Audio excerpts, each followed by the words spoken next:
ஹல்லேலூயா. தேவனுடைய பரிசுத்த நாமத்துக்கு மகிமை உண்டாகட்டும். இந்த நாளிலும் கூட தேவனுடைய வார்த்தையை நாம பார்க்க போறோம். இந்த நாளிலே ஆண்டவர் வருகை பார்க்கிறோம். உலகத்திலே இன்னைக்கு இயேசுவின் வருகை குறித்து எதிர்பார்த்து கொண்டிருக்கிறார்கள். ஹல்லேலூயா. நீங்க எதிர்பார்க்கிறீங்களா?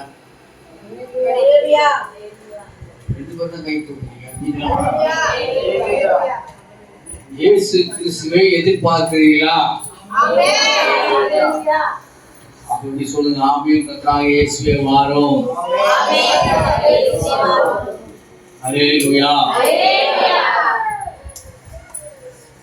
இயேசு கிறிஸ்து உலகத்தில் வரப்போகக்கூடிய சூழ்நிலை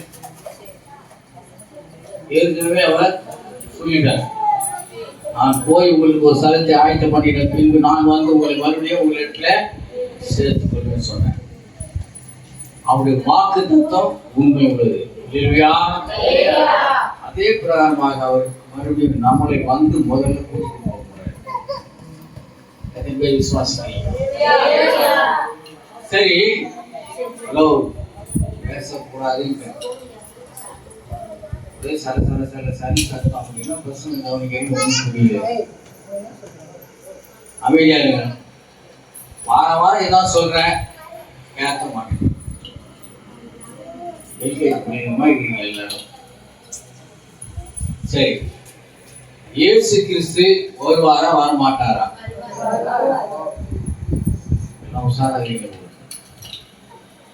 இயேசு கிறிஸ்து நிச்சயம் வருவார். ஹல்லேலூயா. நிச்சயம் வருவார். உலகம் தான் நம்பிக்கொண்டு இருக்கிறது. அவரை ஈட்டிலே குத்தினவர்களும் சிலுவிலே அவரை அறைந்தவர்களும் எல்லாரும் இப்போ விசுவாசிக்கிறார்கள். செய்தி கேட்டு யூதர்கள் எல்லாம் மனம் திரும்புகிறார்கள். உண்மையிலேயே பிதாவானவர் இயேசு கிறிஸ்துவை அனுப்பியிருக்கிறார் என்று நாம் விசுவாசிக்கிறோம் சொல்லி ஒரே நேரத்தில் 2 லட்சம் 3 லட்சம் யூதர்கள் ஒன்று சேர்ந்து இயேசுவை புகழ்ந்து பாடிக்கொண்டிருக்கிறார்கள். ஹல்லேலூயா. அவங்களாம் மனம் திரும்பினாங்க.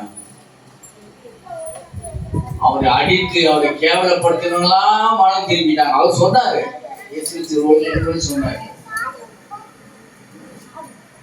ஒரு நாள் வரும் எல்லாரும் மனம் திரும்ப. ஒரு ஆத்மா கெட்டு போகிற ஆண்டவருக்கு சித்தம் இல்லை. ஒரு ஆத்மா அவர் உலகத்தில் இருக்கும் பொழுது என்ன சொன்னார்? உலகம் முழுவதையும் ஆதாயப்படுத்திக் கொண்டாலும் தன் ஆத்மாவை நஷ்டப்படுத்திக் கொண்டார். ஆத்மா அவ்வளவு விலையேற பெற்றது. அதுக்காக தான் அவர் ஜீவனை கொடுத்தார். அப்படி இருக்கும் பொழுது தன் ஜீவனை கொடுத்து சம்பாதித்த அந்த ஆத்மா நரகத்துக்கு போக விடுவாரா? சரி. இன்னைக்கு சில பேர் சொல்றாங்க, இயேசு கிறிஸ்து வருவான் என்று எப்படி நீங்க சொல்றீங்க? வரதான் சொல்றாரு. 2025 ஆண்டுகள் ஆகிவிட்டது, இன்னும் ஆண்டு வரலையே. அவர் எப்பதான் வருவாரு? ஹலோ, எப்பதான் வருவாரு என்று யோசிக்கிறேன். வர மாதிரி தெரியல. வரான்னு சொல்றாங்க, ஆனா வராத மாதிரி தெரியலையே. இதை குறிக்கிற வேதம் என்ன சொல்றது பார்க்கலாமா? வேதம் என்ன சொல்கிறது? எடுத்துக்கொள்வோம். 2 பேரு 3ஆம் அதிகாரம் 8-9.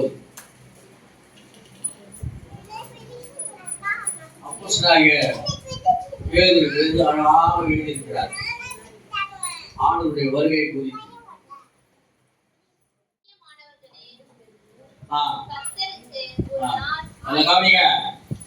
கர்த்தருக்கு ஒரு நாள் 1000 வருஷம் போலவும் 1000 வருஷம் ஒரு நாள் போலவும் இருக்கிறது என்கிற இந்த ஒரு காரியத்தை நீங்கள் அறிந்திருக்க வேண்டாம், அறியாதிருக்க வேண்டாம்.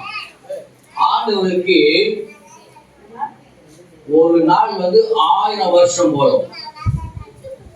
1000 வருஷம் ஒரு நாள் போலவும். நல்ல கவனிங்க.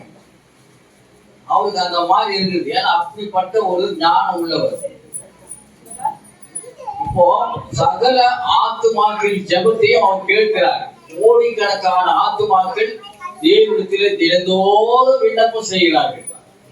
ஒவ்வொரு ஆத்துமாக்கும் அவர் பதில் கொடுக்கிறான்னா அவர் எவ்வளவு வல்லமை உள்ளவராக இருப்பார். அல்லேலூயா. அவர் சர்வ வல்லமை உள்ளவர். அல்லேலூயா. எல்லாரும் சொல்லுங்க பாப்போம், சர்வ வல்லமை உள்ளவர்.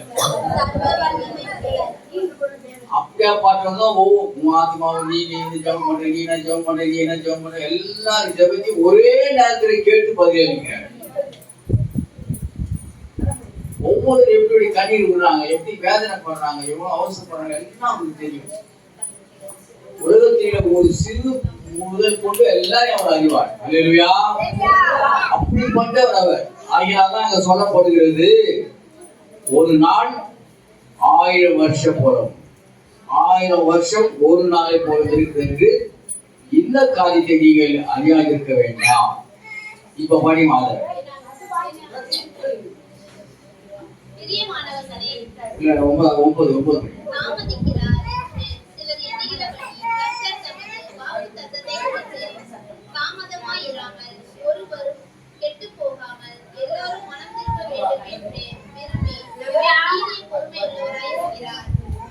அல்லேலூயா. அவசரம் என்ன சொல்லுங்க பாத்தீங்களா? என்ன சொல்லுது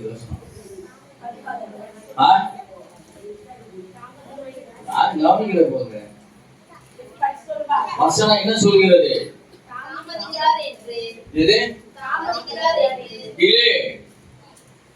தாமதிக்கிறார் என்று சிலர் எழுதுகிறபடி கர்த்தர் தமது வாக்குத்தத்தத்தை குறித்து தாமதமாயிராமல்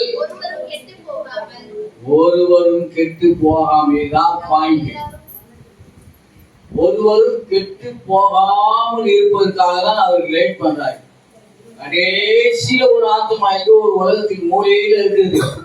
அந்த ஆத்மா ரட்சிக்கப்படுவது வரைக்கும் ஆண்டவர் வரமாட்டார். ஒருவரும் கெட்டு போகக்கூடாது, எல்லாரும் ரட்சிக்கப்பட வேண்டும் என்பது ஆண்டவர் சித்தம். அதனால அவர் தாமதமா இருக்கிறார். உங்களுக்கு எவ்வளவு தெளிவா சொல்லியிருக்காங்க. இதுவரை என்ன உங்களுக்கு தோணும்? இது மேல உங்களுக்கு டீட்டெயில் வேணுமா? வாக்கு தத்தத்தை குறித்து தாமதமாயிராமல் ஒருவரும் கெட்டு போகாமல் எல்லோரும் மனம் திரும்ப வேண்டும் என்று விரும்பி நம்மில் நீடிய பொறுமை உள்ளவராய் இருக்கிறார். சரி, எப்படி அவர் வருவாரு? அடுத்த வருஷம் படிக்க பார்ப்போம்.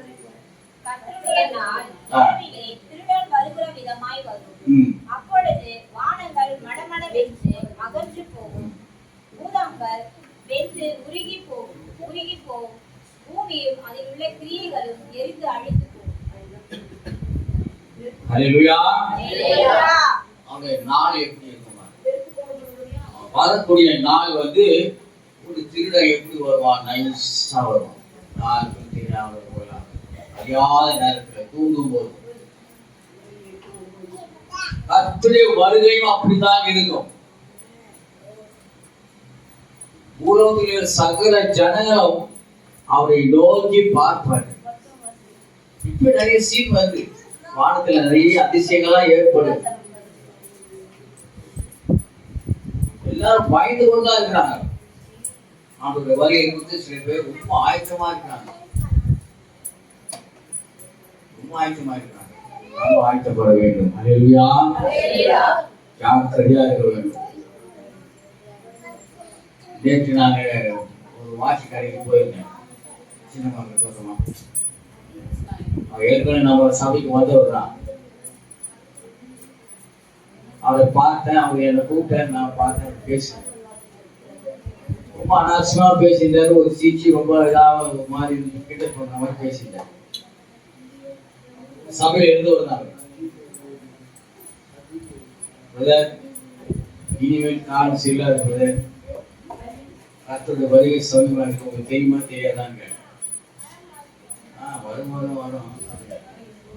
கண்டிப்பா வரும். நீங்க ஜாக்கிரதையா இருக்கு. அவரத்துல சொன்னேன். அவர் கொஞ்ச நேரம் பார்த்தாரு, அந்த சத்தியெல்லாம் சில பேர் தெரிய மாட்டாங்க. கர்த்தர் வருகிறார் என்ற அந்த சத்தியத்தை மறந்து விட்டு மற்ற காரியங்களை பற்றி தான் யோசிக்கிறாங்க. என்ன பொறுத்த வரைக்கும் 24 மணி நேரம் ரெடியா இருக்கணும். யார் எடுத்துக்கொள்ளப்படுவார்கள், யார் கைவிடப்படுவார்கள் தெரியாது. ஆகினால மிகவும் ஜாக்கிரதையா இருக்கணும். நீ சமையல் பண்ணிட்டே இருப்ப, ஆண்டவர் வந்துடுவார். தூங்கிட்டே இருப்ப, ஆண்டவர் வந்துடுவார். ஏதாவது வேலை சேலத்துல இருப்ப, ஆண்டவர் வந்துடுவார். அந்த க்ஷணத்தையும் அப்படி போயிட வேண்டியதுதான். இது இந்த காலம் சமயமாக இருக்கிறது என்று சொல்லப்படுகிறார். அப்புறம் படிமா 12.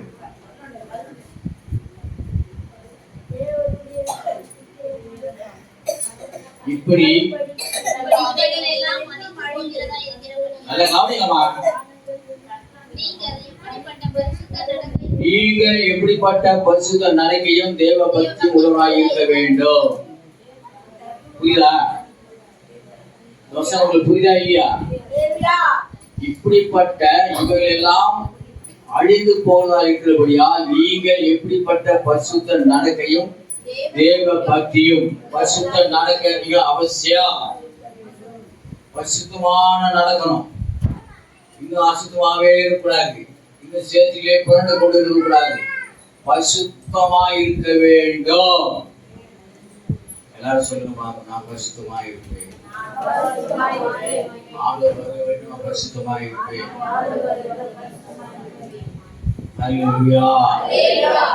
அப்ப பாருங்க, தேவ பக்தி இரண்டாவது என்னது? தேவ பக்தினா என்ன? காலையிலும் மாலையிலும் ஆண்டவரை நம்ம ஸ்தோத்திரித்து வேதம் வாசித்து ஜெபிப்பது, அதுதான் தேவ பக்தி. அது மட்டுமல்ல, 24 மணி நேரம் நம்ம ஆண்டவரை நினைச்சு கொண்டே இருக்கு. ஏனோக்கு தேவனை கூட சஞ்சரித்துக் கொண்டான்னு சொல்லப்படுது. அந்த காரியம் எனக்கு ரொம்ப பிடிக்கும். ஏனோக்கு தேவனோடு கூட அப்படியே ஒட்டி உறவாடி கொண்டு அப்படி இருந்தான். அது ரொம்ப பிரியமாயிடுச்சு. இது அவங்க உடனே நம்ம எதுவும்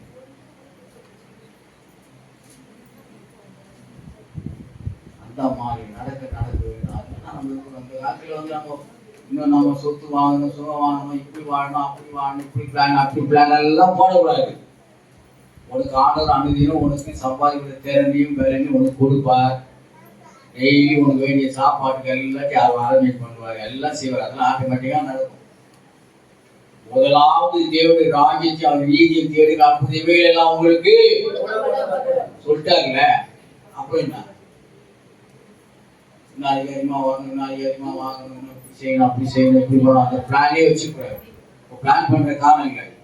கர்த்தருடைய வருகைக்கு நம்ம சமயமா இருக்கிறதுனால நம்ம என்ன பண்ணணும், அந்த பிளான்ல போய் நம்ம இருக்கணும். அப்பதான் நம்ம பரவத்தில் எடுத்துக்கொள்ள போடுவோம். ஒரு நடந்த ஒரு செய்தியை நான் உங்களுக்கு சொல்றேன் பாருங்க. எங்க ஊர்ல, திருநெல்வேலி மாவட்டத்துல, எங்க ஊர் திருநெல்வேலி நடந்த காரியம் நல்ல கவனிங்க. அந்த ஊர்ல எல்லாம் வந்து அந்த ஒரு கூட்டு கிராமம், ஒரு சிறிய கிராமம், நிறைய ஜனங்கள்லாம் அங்கே இருக்க மாட்டாங்க. இஞ்சி போனா ஒரு 2000 ஜனங்கள் தான் இருக்கும். அந்த மாதிரி கிராமத்துல ஒரு ஃபாதர் வந்து புதுசா வந்தாரு. அந்த ஃபாதர் அந்த சர்ச்சை பார்த்தாரு. ஜனங்களாம் ஞாயிற்றுக்கிழமை மட்டும்தான் வராங்க, மற்ற நேரத்தில் வளர்ந்துருக்கு. ஞாயிற்றுக்கிழமை மட்டும் அந்த ஆளுக்கு எட்டாவது வைப்பாரு, அவர் தான் செய்யணும் எல்லாமே. அந்த ப்ரோக்ராம்க்கு வேற யாரும் கிடையாது, அசிஸ்டன்ட்லாம் கிடையாது. வந்து பார்த்துட்டு எல்லாம் பார்த்தா சரி அப்படின்னு சொல்லி இவர் என்ன பண்ணுவாரு, ஞாயிற்றுக்கிழமை போய் 6 நேரத்துக்கு வீட்டுக்கு வந்து வைப்பாரு. மற்ற நேரம் வீட்டுக்கு இருக்கிற வேலைகள் கவனிப்பார், போகிறேன் எல்லாம் போடுவோம். ஒரு நாள் நல்ல கவனிங்க, ராத்திரியில ஒரு ஜெபம் பண்ணிட்டு படுக்க போனேன். அப்போ ஆண்டவர் அவர்கிட்ட பேசுறாரு, படுக்கூடாது, நேரம் ஆலயத்துல போய் பிரசங்கம் பண்ணுங்க. ஆலயத்துல போய் ராத்திரியில போய் ஆலயத்துல போய் பிரசங்கம் பண்ணுங்க. ராத்திரி யாரும் வந்து யாரும் இருக்க மாட்டாங்க. அதெல்லாம் எனக்கு தெரியாது. பைபிளை கொண்டு போ, ஆலயத்தை தர, உள்ள போய் அந்த பீடை தாண்ட நின்று பிரசங்கம் பண்ணு அப்படின்னு ஆண்டவர் தெளிவா சொல்றாரு. ஆட்டோட பேச்செல்லாம் பார்த்துக்கிறீங்களா? தெரு வீட்டு நம்பர் கூட சொல்லுவாரு. இந்த தெருவில் இவன் இருக்கான், அந்த தெரு அவன் இருக்கான் அப்படின்னு சொல்லுவாரு. பவுலுக்கு கூட அவர் அப்படிதான் அட்ரஸ் சொன்னார். அது போல இவர் சொன்னார் போதும். சரி, என்ன பண்றது? ஆண்டவர் வார்த்தையை நம்ம கீழ்ப்படி கவனிக்கிறா இல்லையா? அவரு அந்த ஆலயத்தை திறந்து உள்ள போய் பிரசங்கம் நின்று பிரசங்கம் பண்றது அப்படின்ட்டு அவர் முடிக்கிறார். சரி, பைபிள் திறந்தார். அப்போ இந்த வசனம் நாம் பாவிகளாக கிறிஸ்து நமக்காக மரித்ததனாலே தேவன் நம்மை வைத்த அன்பை விளக்கப்படுகிறார் என்று அந்த வசனம் வந்துச்சு. அவர் பார்த்து அவர் பேசியிருக்கிறார். யாருமே இல்லை. ஆலயம் முன்ன அந்த ஜன்னல்லாம் மூடி இருக்கு. அவங்க வந்த வாசல் மட்டும் திறந்து வச்சிருக்கு. அப்போ பிரசங்கம் பண்ணி கொண்டிருக்கும் பொழுது கடைசியாக முடிக்க போறார். பிரசங்கத்தை முடிக்கிற நேரத்துல அவர் சொன்னார், ஆத்மா ரொம்ப விலையேற பெற்றது. ஆண்டவராகிய இயேசு கிறிஸ்துவை ஏற்றுக்கொண்டு அவருடைய பிள்ளைகளாக நீங்க ஆக்கிக்கிறான், உங்களுக்கு நல்ல ஆசீர்வதிக்கப்படுகிறேன் சில காரியங்கள் சொன்னேன். சொல்லிட்டு புரியுங்க ஆத்மா. ஆனா ஆண்டவராகிய இயேசு கிறிஸ்துவை ஏற்றுக்கொள்ளனாக்கா நீங்க நரகத்துக்கு தான் போவேன் அப்படின்னு சொல்லி பண்ணிட்டே இருந்தார். அந்த ஆலயத்தின் அந்த பெஞ்சிக்கு மத்தியில இருந்து ஐயா அப்படின்னு ஒரு சத்தம் வந்துச்சு. அவர் பார்க்கிறாரு, அந்த சத்தம் வருது அப்படின்னு. ஒரு திருட மட்டும் உள்ள உட்காந்துக்கிறான். எதுக்காகனா எங்க சபையில அந்த சிசி சர்ச்சுலாம் வந்து சில்வர் வந்து தங்கத்தை சேர்த்திக்கலாம், ஃபுல்லா கோல்டு. இப்போ கூட நீங்க அந்த சிஎஸ்சி சர்ச்சில் போய் பார்த்தீங்கன்னா எங்க சபையில கூட அப்படிதான் இருக்கும். சின்ன வயசுல சபையில தான் இருக்கேன். கோல்டுல ஃபுல்லா அந்த சில்வர் தங்கத்தை தான் செஞ்சுக்கலாம். அந்த திருடுறதுக்கு அவன் வந்துருக்கான். அந்த திருடாங்க சாயந்தரம் மாலையில அந்த கதவை போட்டு கூட உள்ள பூந்துட்டான். எப்படி பல லட்சம் வரும். அந்த தங்கத்தை திருடுறதுக்காக, அந்த சில்வர் தங்க சில்வர் திருடுறதுக்காக உள்ள வந்து அவன் வந்து உட்காந்துருக்கான். அந்த பெஞ்சி நடுவில் உட்காந்துருக்கான். இது உள்ள வர்றாரு. அவர் அந்த சில்வர் தூக்க போறான். இது கதவு திறந்து உள்ள வர்றாரு. அவன் கப்புறான் படுறான். யார் ராஜின்னு பார்த்தா இவன் ஐயா கட்சி ஓடியாரான். திருட மூஞ்சி எப்படி இருக்கும்? காலில் விழுறான். இங்க வந்து உட்காந்துக்கிறீங்க, என்ன பண்றீங்க அப்படின்னு. இல்ல பாது, இந்த சிலுவை திருட வந்தேன், இந்த சிலுவை நான் திருட வந்தேன். பாது அது தங்க தானே பாதுகாது. அவரே கேட்கணும். ஆமா தங்க தான் பாரு, ஏன் உனக்கு தேவையாதுன்னு கேட்டேன். இல்லை வேண்டாம், எனக்கு இயேசுதான் வேணும், எனக்கு இயேசுதான் வேணும், அந்த தங்க சிலுவை எனக்கு வேண்டாம், நான் நரகத்துக்கு போகக்கூடாது அப்படின்னு சொல்லுவேன். அதனால்தான் அவன் டக்குன்னு அவன் அனுப்பிச்சாரு. ஒரு ஆத்மாவுக்காக அந்த பாதரை எழுப்பி அனுப்பினார். அந்த ஒரு ஆத்மா ரட்சிக்கப்பட்டது. ஆகினால் தான் அவர் வருகை தாமதமாக இருக்கிறது. ஹல்லேலூயா, ஹல்லேலூயா. பிரசங்க யாருக்காவது யாருமே தெரியும். நான் தான் நிற்கிறேன். பிரசங்க யாரும் காமிக்கல. ரொம்ப வருத்தமான விஷயம். அப்போ ஒரு ஆத்மாவுக்காக அவர் இந்த மாதிரி பேசுறாரு சொன்னா, இந்த மாதிரி செய்யறாரு சொன்னா, அந்த பாதிரை எழுப்பி ஆலயத்தை திறந்து போய் பிரசங்கம் பண்ண. அப்பதான் அந்த பாதைக்கு புரியுது, ஓஹோ இந்த திருடனுக்காக தான் ஆண்டவர் நம்ம போக இருக்கிறார். அந்த சீல் அந்த இடத்துல இருந்து வச்சுட்டு அதுக்கப்புறம் ஆண்டவர்கிட்ட மணி கேட்டு அந்த இடத்துல அவன் ஆர்வரை ஏற்றுக்கொண்டு அவன் சந்தோஷமா தன் இடத்துக்கு போனான். எவ்வளவு பெரிய அதிசயமான காரியம். எதுக்கு சொல்லணும்னா, அவங்க ஒரு ஆத்மா வீக் போட்டு கூட விட மாட்டாங்க. ஹல்லேலூயா, ஹல்லேலூயா. நீங்க எப்பவுமே உஷாரா இருக்கணும். நம்ம வாசல் பேசுறோம், எப்பவும் உஷாரா இருக்கணும். வாகனத்துல ஓட்டி கொண்டு போகும்போது கூட ஆண்டவர் வரலாம். அப்படியே ஸ்கூட்டரை போட்டு போயினே வேண்டியது. இது நடக்கும், நிச்சயமா நடக்கும். எத்தனை பேர் விசுவாசிக்கிறீங்க? கை தூக்க மாட்டேங்க. கை தூக்க அடுத்த கை தூக்க முடியாது. அந்த மாதிரி சில தேவ ஊழியர்கள் சிலர் சபிச்சுதான். ஒரு தேவ ஊழியர் ஒருத்தன் கத்தியில வெட்ட வரான். நடந்த சம்பவம். கத்தி எடுத்து வெட்டும். எங்க கிராமத்துல ஏடா இங்க வந்து சுவிசேஷம் பிரசங்கிக்கிறார். இயேசுவே அவன் கையை மடக்குன்னு சொல்லி அவர் ஜெபம் பண்ண. சின்னவன் கை ஓங்குறான், ஆனா வெட்ட வரல அவன் கை. அவன் பார்த்தான், ஆண்டவங்க ரொம்ப பெரிய என்னென்ன சொன்னீங்க. அப்பவே அங்க ஒரு லட்சியம் இப்ப நடக்குது. உலகத்தில் நடக்குது, நடந்து கொண்டு வருது. ஒவ்வொரு இடத்துல நடந்து வருது. கைகளை உயர்த்துங்க. அல்லேலூயா. கையை உயர்த்தி காட்டுங்க. ஒன்னும் ஆயிட போயிடும் உங்க கை. பூமா இடுப்பு புரியும். கையை உயர்த்தி அப்பெல்லாம் நல்லா உயரமா அவன் பார்க்க மாட்டான். அல்லேலூயா.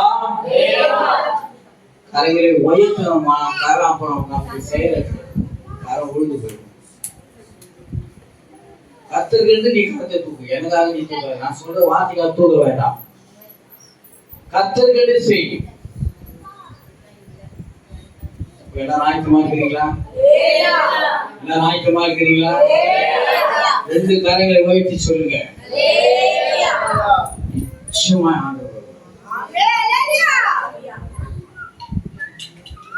கடைசியாக நம்ம ஒரு யோசனை சொல்லி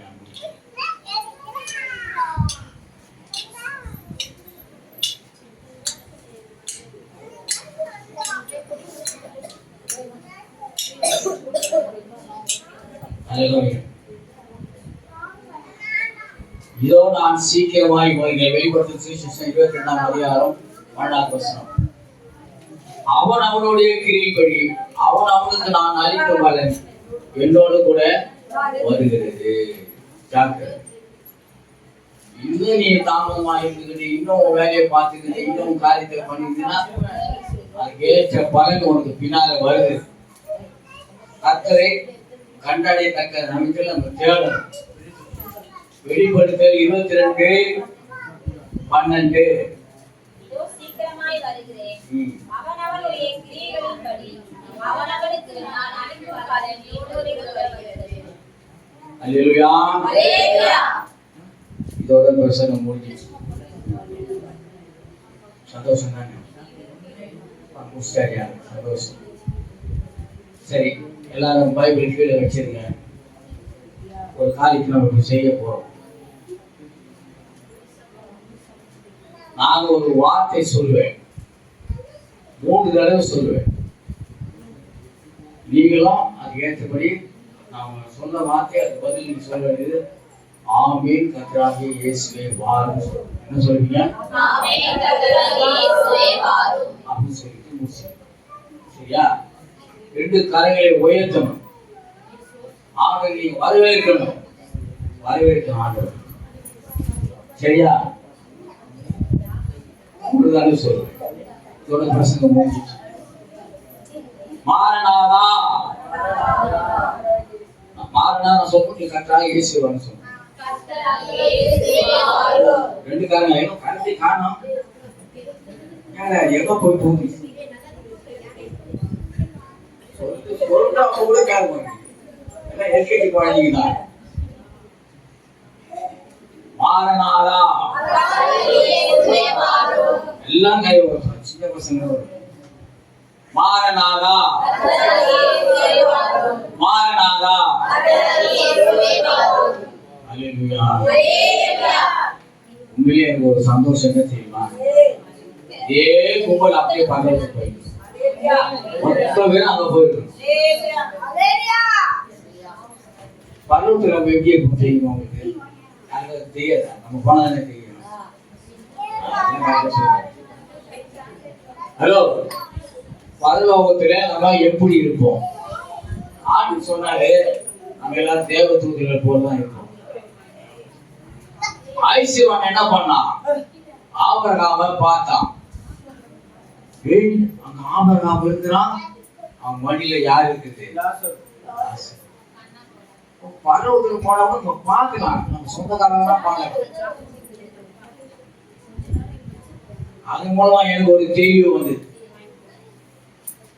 அவன் ஐஸ்வரன் பார்த்து சொல்றான், ஆபிரகாம் அங்க பாக்குற லாசரை பாக்குற, மடியில லாசரை பாக்குற. நம்ம ஒருத்தருக்கு பார்த்து சந்தோஷமா இருக்கும். ஹல்லேலூயா. இப்ப எல்லாருக்கும் சந்தோஷம் தானே?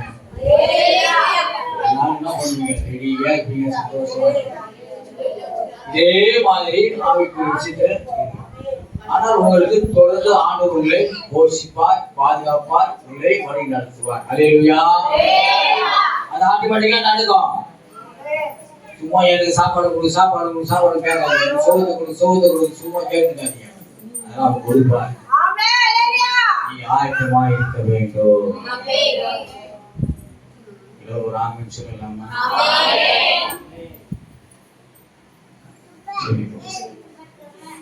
கண்களை மூடி தேவனுடைய சமூகத்தை நோக்கி பாரு.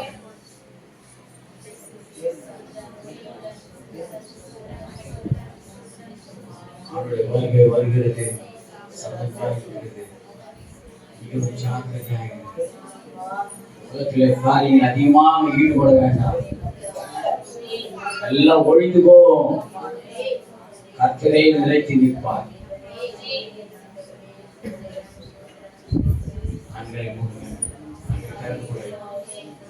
கண்களை மூடுறாதான் நீங்க ஆண்டவரை பார்க்க முடியும். ஒரு நிமிஷம் பாவனை அறிக்கை செய்யுங்க. அதற்கு கழுவப்படுங்க. உதவி செய்யும். அன்றைக்கு பாவத்தை மாற்றி வழிக்கு நான் ஆயத்தப்படுவேன். வருகிறதுனால அந்த செய்தியை கூட நான் கேட்டேன். அதனால ஆயத்தப்படுறேன். வருகை சமீபமாக நீ வாருமா, என்னை கூட்டிட்டு போயிடுங்க. அப்படியே சொல்லுங்க, என்னை கூட்டிட்டு போங்க, என்னை விட்டுறாதீங்க. நான் விட்டா பிசாசிட்ட மாட்டிட்டு நான் அவசரப்படுறேன்.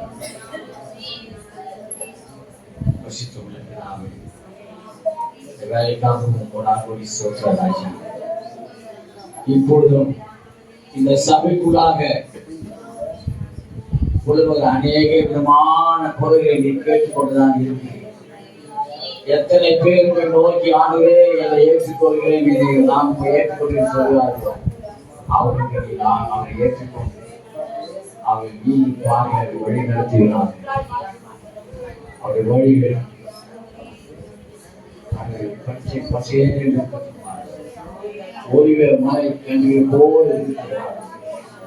அவரை ஆசீர்வதி, பெருக செய், வருமானத்தை பெருக செய், நல்ல வாழ்ந்து உமக்காக அவர் காத்துக் கொண்டிருக்க முடியாத கியூர் செய்கிறார். இனி நாங்கள் உலகத்துக்காக நாங்கள் கவலைப்பட மாட்டோம், பரவத்துக்காக நாங்கள் வாசனம் சொல்கிறது. நம்முடைய குடியிருப்போ பரலோகத்தில் இருக்கிறது. நமது குடியிருப்போ பரலோகத்தில் இருக்கிறது. அங்க வாடகை இல்ல, அட்வான்ஸ் இல்ல. நம்ம இங்க குடியிருக்க முடியாது. இங்க எடிக்கத்தாலும் நம்ம டென்ட் காலி பண்ணி வச்சுட்டான். நமது குடியிருப்பு எங்க இருக்கிறது? பரலோகத்தில் இருக்கிறது. எல்லாரும் சொல்லுங்க பாப்போம். பரலோகத்தில் இருக்கிறது. அட்வான்ஸ் எல்லாம் கேட்க மாட்டாங்க, லீஸ்க்குலாம் போக மாட்டாங்க.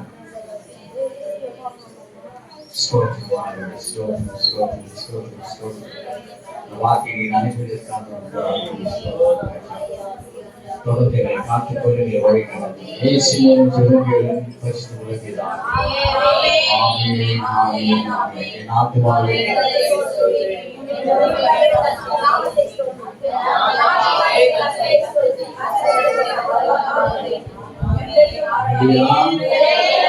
Hallelujah.